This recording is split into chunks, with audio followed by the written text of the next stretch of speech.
এই মুহূর্তে যুক্ত রয়েছেন সাবেক সংসদ সদস্য, রাজনৈতিক বিশ্লেষক এবং অবশ্যই কলামিস্ট গোলাম মাওলা রনি। গোলাম মাওলা রনি, আপনাকে স্বাগত জানাচ্ছি আমাদের অনুষ্ঠানে।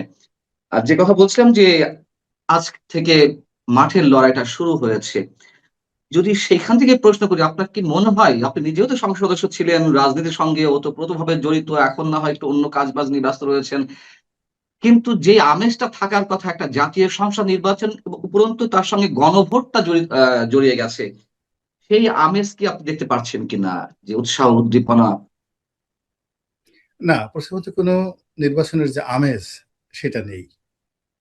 যে সকল এলাকাতে বিদ্রোহী প্রার্থী, বিএনপির বিদ্রোহী প্রার্থী খুব স্ট্রং, এবং বিএনপি ভার্সেস বিএনপি বা বিএনপি যাদেরকে নমিনেশন দিয়েছে তাদের জোটের পক্ষ থেকে, যেখানে প্রতিযোগিতা হচ্ছে, হুম। তো সেই জায়গাগুলোতে মানে কিছু উত্তেজনা ছড়াচ্ছে, যেগুলো সামাজিক মাধ্যমে তোলপাড় হচ্ছে। যেমন পটুয়াখালীতে নুরুল হক নুরু, তারপরে ব্রাহ্মণবাড়িয়াতে সেখানে যাকে বলা হয় রুমিন ফারহানা। তো এইরকম কিছু কিছু জায়গার কিছু খবরাখবর ফেসবুকে আসছে, কিন্তু নির্বাচনের মাঠে অন্যান্য এলাকাগুলোতে মনে হবে, আপনি গেলে মনে হবে কোনো নির্বাচনই হচ্ছে না।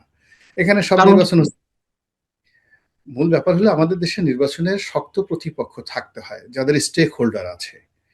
এখন বিএনপির জন্য আসলে যোগ্য স্টেক হোল্ডার হলো আওয়ামী লীগ, আবার আওয়ামী লীগের জন্য যোগ্য স্টেক হোল্ডার হলো বিএনপি। আওয়ামী লীগ কিন্তু তিনটি নির্বাচনে সর্বোচ্চ চেষ্টা করেছিল, কিন্তু চেষ্টা করা সত্ত্বেও কিন্তু তারা নির্বাচন মাঠটাকে জমাতে পারেনি। বোঝার চেষ্টা করুন, খেলাটা যদি এরকম হয় যে ম্যারাডোনা বা ধরুন মেসি, তারা ঢাকা স্টেডিয়ামে খেলবেন একা একা, কেউ দেখতে যাবে না। অথবা ধরুন খেলবেন আর্জেন্টিনার পুরো টিম নিজেরা নিজেরা খেলবেন, কেউ টিকিট কেটে দেখতে যাবে না। তো নির্বাচনের মাঠটা এরকম, যেখানে প্রচুর প্রতিযোগিতা থাকবে, উত্তেজনা থাকবে, সাসপেন্স থাকবে, তাহলে একটা নির্বাচন সেখানে জমে ওঠে। এবং এরকম একটা পরিবেশ পরিস্থিতি তৈরি হলে প্রার্থীরা, কর্মী সমর্থকরা, আইন শৃঙ্খলারা নিজেরাই রক্ষা করে। থানা পুলিশ দিয়ে এগুলো আসলে রক্ষা করা যায় না। তো ফলে নির্বাচনের আমেজ তৈরি হয়নি এবং এটা হবে না। এবং ভোট কেন্দ্রে ভোটার আসাটা মানে এটা আমার দৃষ্টিতে একেবারে অসম্ভব একটা ঘটনা। এখানে অলৌকিকও ঘটবে না। অতীতে যে কয়বার আমাদের মানে দেশে তিনটি নির্বাচনে ভোটার সংখ্যা ক্রমান্বয়ে কমছে। 14তে যা ছিল তার চেয়ে 18তে কমে এসছে, 18তে যা ছিল 24-এ আরো কম। আর এই ভোটার আনার জন্য 18তে মানুষের যে চেষ্টা ছিল তার চেয়ে মানে 24-এ অনেক অনেক বেশি ছিল, কিন্তু ভোটার আসেনি। এটা 15 ফেব্রুয়ারির মতো হতে পারে, এটা 2024 সনের আমিডামি নির্বাচনের মতো হতে পারে, অথবা রাতের ভোটের মতো হতে পারে, অর্থাৎ ভোট কেন্দ্রে ভোটার আসবে না। 2 নম্বর হলো যে এই ব্যালট বাক্সগুলো পূর্ণ করতে হবে, ভোটার কাউন্ট। এখন কেউ যদি দেখে যে আমার 5% 6% ভোটার আসছে, তো তাকে তো এটা অ্যাটলিস্ট 50% ভোট কাউন্ট দেখানোর জন্য একটা অবৈধ পন্থা, অনৈতিক পন্থা অবলম্বন করতে হবে। তো সেই কাজটি অতীতে যেমন পুলিশ করেছে, তারপরে শেষে নির্বাচন কমিশন করেছে, এবার করবে কারা? এবার কি সেই কাজটা যদি সরকারের পক্ষ থেকে করা না হয়, তাহলে এখানে একটা বিরাট আমলাতান্ত্রিক মানে মিসম্যানেজমেন্ট দেখা দেবে। আবার কেউ যদি করতে যায়, তাহলে এই ক্যামেরা নিয়ে প্রতিপক্ষ যেভাবে এটাকে নিয়ে একটা কলঙ্কিত করার চেষ্টা করবে, তাতে যারা করবে তারা বিপদে পড়ে যাবে। তো সব মিলিয়ে আপনি নির্বাচনের যদি 100টা উপসর্গ ধরেন, যে একটির সঙ্গে অন্যটির সংযোগ হলে, সম্মিলন হলে একটা ভালো নির্বাচন হবে, এইরকম একটা সিঙ্গেল জায়গাতেও আপনি ডট মিলাতে পারবেন না। যার জন্য তাহলে যারা আমাদের নোবেল বিজয়ী অধ্যাপক ডক্টর মোহাম্মদ ইউনূস, প্রধান উপদেষ্টা, তিনি যে বললেন যে এবারে নির্বাচন হবে ঐতিহাসিক, কোন জায়গা থেকে ঐতিহাসিক হবে বলে আপনি মনে করছেন? ঐতিহাসিক হয় হলো যে ইতিহাসে কখনো এই ঘটনা কখনো ঘটেনি, নতুন একটা ইতিহাস তৈরি এরকম। অথবা ইতিহাসে অতীতে যা কিছু ঘটেছে তার কোনোটার সঙ্গে আপনি মিলবেন না, মিলাতে পারবেন না, এবং এটা ব্যতিক্রম কিছু একটা হবে। তো এই কারণে ঐতিহাসিক হতে পারে। দ্বিতীয়ত হলো উনি যে পদবিতে আছে, ওখানে পান্না যদি আপনিও থাকতেন না, আপনি এই কথাই বলতেন, ওনার মতো এরকম একটা মানে হাসি দিতেন। হ্যাঁ, তো আপনার ঢাল নাই, তলোয়ার নাই, পুলিশ আপনার কথা শুনে না, র্যাব আপনার কথা শুনে না, সেনাবাহিনীর প্রধানের সাথে আপনার কেমন সম্পর্ক, বঙ্গভবনের সাথে আপনার দেখা সাক্ষাৎ নেই। তো আপনি এই অবস্থায় কি বলতেন বলেন? আপনি বলতেন যে কেউ আমার কথা শুনে না, কোনো নির্বাচন হবে না, কেউ ভোট কেন্দ্রে আসবে না, এভাবে কি আপনি বলতেন? আপনি কি বলতেন? ইনুস সাহেব যেটা বলতেছে আপনি ঠিক সেম কথাটাই বলতেন। এটা একটা চক্র। ওখানে যে যায় তাকে ঠিক সেম কথাটাই বলতে হয়। একই কথা শেখ হাসিনা বলেছেন, একই কথা এরশাদ বলেছেন, একই কথা বেগম খালেদা জিয়া বলেছেন। যখন যে ওখানে বসেছেন তাকে ওই কথাগুলোই বলতে হয়েছে। ভবিষ্যতে আপনি গেলে আপনিও একই কথা বলবেন, আমিও একই কথা বলব। এটাই প্রকৃতির নিয়ম। আর আমরা এই যে জনগণ আমরা যা বলছি, আমরা অতীতেও যেভাবে বলেছি এখনো বলছি আগামীতেও এইভাবে বলবো। হয়তো আপনি আমি নই, কিন্তু আপনার আমার জায়গাতে নতুন কেউ আসবেন যারা এই জিনিসগুলো প্রতিবাদ করবেন, বলতে থাকবেন। সবকিছু এবং সব ন্যাচারাল। জায়গা থেকেই লাট খেতে হবে, সব জায়গা হুম। থেকেই লাট খেতে হবে, নির্যাতিত হতে হবে, এটাই আমাদের ভবিতব্য আর কি। আহ, আমি একটু ওই বিষয়টা একটু জানার আগ্রহ যে আপনি বলছেন যে এটা অন্য যে কোনো নির্বাচনের চেয়ে আরো ওর্স হতে পারে, আরো বাজে হতে পারে, তার একটা সংজ্ঞা আপনি দিয়েছেন। রাতের ভোটের মতো হতে পারে, যেহেতু রাতের ভোট শব্দটা আমাদের কাছে ব্যাপক পরিচিত দুটি শব্দ, সেই জায়গা থেকে আমি জিজ্ঞাসা করছি যে সরকারের নিরপেক্ষতা নিয়েও প্রশ্ন উঠেছে। প্রশ্ন না, আমরা দেখতেই পাচ্ছি সরকার নিজেই একটি পক্ষ হয়ে গেছে। তো এখানে রাতের ভোটের চেহারাটা কেমন হতে পারে যদি হয় আর কি? এরকম যা কিছু হবে এটা আমি কল্পনাও করতে পারছি না। কারণটা হলো আচ্ছা। অপরাধ এবং অন্যায় যেটা হয় সেটা একই জিনিস দুইবার হয় না। হুম হুম। ধরেন আপনার বাড়িতে কেউ শীত কাটলো। শীত কেটে সেই ঘরের নিচ দিয়ে একটা শীত কেটে চুরি করে সব নিয়ে গেল। ওই চোর দ্বিতীয়বার এসে ওইভাবে সে শীত আর কাটবে না। সে নতুন একটা প্ল্যান করবে, পলিসি করবে। তা আমাদের দেশে যে নির্বাচনগুলোতে র্যাগিং হয়েছে, আপনি ১৯৭৩ সনের প্রথম নির্বাচন থেকে শুরু করে পরবর্তী যে নির্বাচনগুলোতে যে অনিয়মগুলো হয়েছে দেখবেন একটির সঙ্গে অন্যটির কোনো মিল নেই। ১৯৮৬ সনে এরশাদ যে নির্বাচন করেছে, ৮৮তে ইট ওয়াজ টোটালি ডিফারেন্ট। তো আবার ১৪তে শেখ হাসিনা যেটা করেছেন, ১৮তে ইট ওয়াজ ডিফারেন্স। ১৮তে যেটা করেছে সেটা ২৪-এ তিনি করেননি। তো কাজেই এইবার যা কিছু হবে এটা আপনি আমি কল্পনাই করতে পারছি না, আউট অফ আওয়ার ইমাজিনেশন। এর কারণ হলো যারা শয়তানি বুদ্ধি করে তারা তো সারাদিন ওই গবেষণা করে।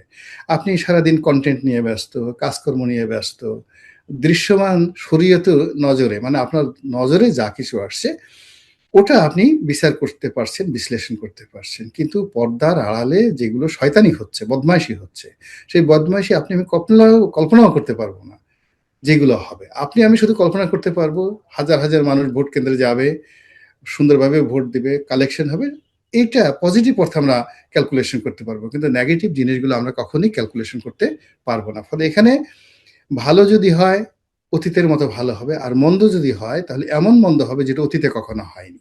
এটা হলো সংজ্ঞা।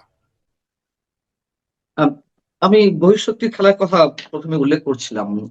এইবারের নির্বাচনে বহিঃশক্তির খেলাগুলো আমি যদি স্পষ্ট করে বলি, যুক্তরাষ্ট্র কিংবা ভারত অথবা চীন এখন মুখ্য ভূমিকায় আছে। অন্তত আমার কাছে মনে হয় যে তারা একটা বিশাল গেম প্লে করছে। আহ আপনি কি বলবেন যে এর আগে যে নির্বাচনগুলো হয়েছে বা বাংলাদেশের বিভিন্ন ক্রুশিয়াল মোমেন্টে অবশ্যই বহিঃশক্তির হস্তক্ষেপ ঘটেছে, আমরাই সেটি করে দেওয়ার সুযোগ করে দিয়েছি। এইবারের খেলাগুলো কি আগের চেয়েও ভয়ঙ্কর হবে? এইবারে খেলাগুলো জটিল হবে। এর কারণ হলো আগেরবার যারা খেলেছে তারা অতীতে যেকোনো সময়ের সাথে শক্তিশালী। ৩ টা শক্তি ধরেন, ভারত, চীন এবং আমেরিকা। তো তাদের সামরিক, কূটনৈতিক এবং অর্থনৈতিক এই ৩ টি সক্ষমতা অতীতের যেকোনো সময়ের চেয়ে বেশি। নাম্বার 2, আজ থেকে ১০ বছর, ২০ বছর, ৩০ বছর আগে ভৌগোলিকভাবে বাংলাদেশের যে গুরুত্ব ছিল, অর্থনৈতিক, সামাজিকভাবে গুরুত্ব ছিল, অতীতের যেকোনো সময়ের সাথে এই গুরুত্ব এখন ওদের কাছে বেশি। সারা দুনিয়ার কাছে বাংলাদেশের গুরুত্ব অনেক বেশি। ৩ নম্বরে যেটা প্রবলেম সেটি হলো অতীতে এই ধরনের সমস্যা মোকাবেলা করার জন্য আমাদের রাজনৈতিক নেতৃত্ব, সামরিক নেতৃত্ব, সিভিল সোসাইটি তাদের যে যোগ্যতা ছিল, ব্যাকবোন ছিল, লেখাপড়া ছিল, ধীশক্তি ছিল, সে তুলনায় বলতে গেলে এখন আমরা কিছুই নেই। আমরা এখন নিঃস্ব, রিক্ত, অসহায়। মানে ব্যাকবোন হারিয়ে সেই মানে কি বলবো মানে খুঁজে বেড়াচ্ছি যে কোথায় আমাদের এই মানে ব্যাকবোন আছে। প্রত্যেকটা লোক প্যারালাইজড হয়ে অবস্থায় আছি। মাথা তুলে কেউ তো আমরা দাঁড়াতে পারছি না। আমাদের কোনো কথা কারোর কাছে আশার সঞ্চয় করছে না। কেউ আমাদের এই দেশে এখন আশ্রয়দাতা কেউ নেই। মানে যার কথা শুনলে মনে শান্তি লাগে, যার কথা শুনলে মনে হয় তিনি আমাদেরকে নেতৃত্ব দিবেন, তার কথা শুনলে মনে হয় তার নেতৃত্বে বাংলাদেশ একটা ভালো জায়গায় চলে যাবে। সবকিছু ধোঁকাবাজি, সবকিছুর মধ্যে হলো আর্টিফিশিয়াল বানানো। মানে আপনি একজনে লিখে দিচ্ছেন জনাব পান্না, পড়তেছেন জনাব টান্না। মানে এখন টান্না পান্না সাহেবে লিখা যদি টান্না পড়েন তাহলে তো সে এটা হবে না। এখন সবকিছুই প্রেসক্রাইবড, সবকিছুই শেখানো, সবকিছুই অভিনয়। এখানে ন্যাচারাল যে লিডারশিপ যেটিকে বলা হয়, মনের ভিতর থেকে উৎসরিত লড়াই সংগ্রাম, প্রেম ভালোবাসা, দেশপ্রেম, মানুষের জন্য কর্তব্য, এই জিনিসগুলো যারা মূল ধারাতে আছে আপনি কয়জনের মধ্যে দেখতে পাচ্ছেন বলেন? ফলে কি হলো এখানে, আমি যেটি স্পষ্ট বুঝতে পারছি সেখানে ভালো কিছু হওয়ার তো কোনো লক্ষণই নেই। ভবিষ্যতের কথা বলছিলেন যে তাদেরকে মোকাবেলার মতন কোন ধরনের শক্তি আমাদের নেই, আমরা এখন বলতে গেলে পুরো নিঃস্ব। আমি ওই জায়গা থেকে যদি প্রশ্ন করি যে এই যে শক্তিগুলা এর আগে যেভাবে খেলেছে, এখন এই আন্তর্জাতিক শক্তিগুলা কি আরো নগ্নভাবে বাংলাদেশে খেলবে? এবং যদি এভাবে বলি, বাংলাদেশ কি আসলে তাহলে ব্যাটল গ্রাউন্ডে পরিণত হলো? তা তো অবশ্যই। আপনি বোঝার চেষ্টা করুন, যারা অন্যের ধন সম্পদ হরণ করে, হুম, অন্যের সতীত্ব হরণ করে, ওদের একটা মানসিক যাকে বলে রোগ হয়ে যায়। যে যত অসহায় হয়ে পড়ে, যে যত আর্তচিৎকার করে, ওই অবস্থাতে তার ধন সম্পদ হরণ করতে তাদের খুব মজা লাগে। ডাকাত, সেই সমস্ত ডাকাত, দুর্ধর্ষ ডাকাত বলি, যারা রেপ করবে, ধর্ষণ করবে, তারপরে বাড়িতে আগুন ধরিয়ে দিবে, বাড়ির কর্তাকে মারবে, মারার পরে তাদের ধন সম্পদ লুণ্ঠন করবে। তো এখন সাম্রাজ্যবাদী শক্তিগুলো পোড়ামাটি নীতিতে মাঠে নামছে। আপনি 18 কোটি মানুষ, ডাজ নট ম্যাটার। আপনার 18 কোটি মানুষের কবর দিয়ে হলেও যদি আপনার একটা সেন্ট মার্টিন লাগে, আপনি সেই সেন্ট মার্টিনটা নেবেনই। আপনার 18 কোটি মানুষের একেবারে জ্বলন্ত চিতা জ্বালিয়ে দিয়ে আপনার যদি এখানে বার্মা অ্যাক্ট তৈরি করতে হয়, আপনাকে সেটা আপনি করবেনই। তো এই জিনিসগুলো মানে ইতিহাসের যে সাম্প্রতিক সমাজের মানে যাকে বলা হয় সাম্রাজ্যবাদী শক্তি, এটা অতীতের হালাকু খান, চেঙ্গিস খান, তাদের সবার চেয়ে নির্মম। আপনি হালাকু খানের বা চেঙ্গিস খানের যদি জাস্টিসের কথা শুনে, আমরা তো নেতিবাচক কথা শুনি, আপনি পাগল হয়ে যাবেন যে এইরকম ছিল তাদের রয়্যাল কোর্টে জাস্টিস। মানে অথচ এখন এই জামানাতে সাম্রাজ্যবাদী শক্তিগুলো মানে তাদের প্রয়োজনে, আপনি এই যে ধরেন ভেনেজুয়েলাতে যে ঘটনাটা ঘটলো, তো এরকম ভাবে কোনো মধ্যযুগে শুনছেন যে অন্য দেশের সৈন্য পাঠিয়ে রাজাকে ধরে নিয়ে গেছে? কখনো এই ঘটনা হয়নি, কিন্তু এখন এই ঘটনা ঘটছে। ফলে বাংলাদেশে আমরা যারা আছি, প্রত্যেকটা মানুষই অতীতের যে কোনো সময়ের চাইতে রাজনৈতিক ব্যক্তি থেকে শুরু করে অর্থনীতি, জনজীবন, সাধারণ মানুষ, আমরা যারা কন্টেন্ট ক্রিয়েট করে, আমরা সবাই সেই যে পশ্চিমা সাম্রাজ্যবাদী শক্তি তাদের কবলে আছি, তাদের বা বলে একেবারে রোষানলে আছি।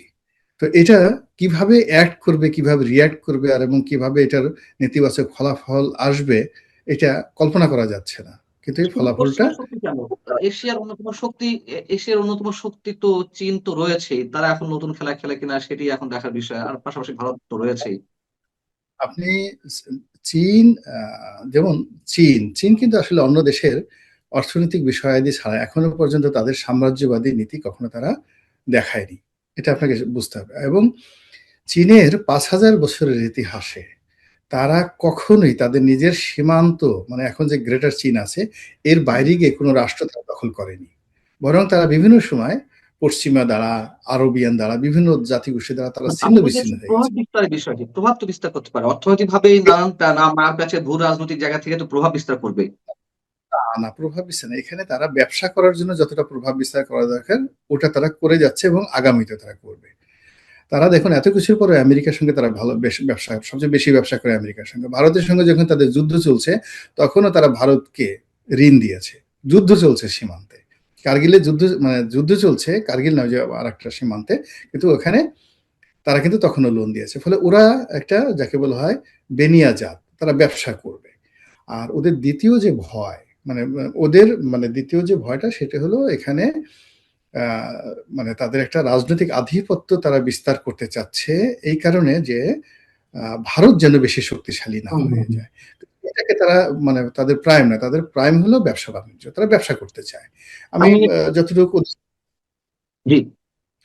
আমি ওদের সাথে যতটুকু মিশেছি, যখন রাষ্ট্র ক্ষমতায় ছিলাম, আমি দেখেছি এ ব্যবসার বাইরে ওদেরকে আমি কখনো এরকম কোনো যাকে বলা হয় দেখিনি। আর ভারত এখানে যেহেতু প্রতিবেশী, তো ভারত এখানে হস্তক্ষেপ করা থেকে শুরু করে অন্য যা কিছুই তারা করতে পারে, সেটা কিভাবে করতে পারে, সেটা তারা সিকিমে যেটা করেছে, কাশ্মীরে যেটা করছে এর বেশি, বা ইভেন মালদ্বীপে যেটা করেছে বা নেপালে যেটা করেছে, নট মোর দেন দ্যাট, এর বেশি তারা করতে যাবে না। এই হলো অবস্থা। কিন্তু আমেরিকা যেটা শেষ করবে, হুম, ঠিক। ইংল্যান্ড যেটা করবে, ফ্রান্স যেটা করবে, এটা ইভেন উই ক্যানট ইমাজিন। আপনি ওদের এই অবস্থা দেখতে হলে মধ্যপ্রাচ্যে যেতে হবে, ওদের এই অবস্থা দেখতে হলে আপনাকে আফ্রিকাতে যেতে হবে, উত্তর আফ্রিকা, পশ্চিম আফ্রিকাতে যেতে হবে, সাব সাহারা অঞ্চলে যেতে হবে। তা আমরা সেই ওদের একটা ডিজাইনের মধ্যে পড়ে গেছি সবাই। This is the problem.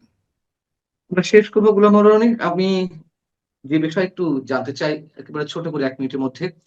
প্রধান উপদেষ্টা প্রেস সচিব মিস্টার শফিকুল আলম বলেছেন যে এবার ভোট গণনায় দেরি হতে পারে। দেরি হতে পারে আমরা জানি গণভোট একসাথে হচ্ছে কিন্তু কিন্তু ব্যালট পেপার তো আলাদা। অথবা আমরা কি এটি সহজভাবে নেয়ার কোনো উপায় আছে কিনা? নাকি এর মধ্যে অন্য কোনো কিছু গন্ধ পাওয়া যাবে? মানে ভোট গণনা, ভোটের ফলাফল যত বেশি দেরি হবে, আমরা যেন অন্য কিছু ঘটার সম্ভাবনা থাকে, এরকম একটা সন্দেহ মানুষের সবসময় রয়ে যায়। তেমন কিছু ঘটার সম্ভাবনা কি আছে? কেন এই কথা তিনি এত আগে থেকে বলা শুরু করলেন? বা এই কথাই তো নির্বাচন কমিশনের পক্ষ থেকে বলা উচিত। তিনি কেন বললেন? মূল ব্যাপার হলো শফিক সাহেবের কথা নিয়ে, মানে এই ডক্টর মোহাম্মদ ইউনূসের অনেক ঝামেলা হয়েছে ইতিপূর্বে। এই ভদ্রলোক একজন নিরেট সাংবাদিক, শান্তশিষ্ট গোবেচারা টাইপের মানুষ ছিলেন। তো এই রাষ্ট্র ক্ষমতা হওয়ার পরে তার মাথা খারাপ হয়ে গেছে।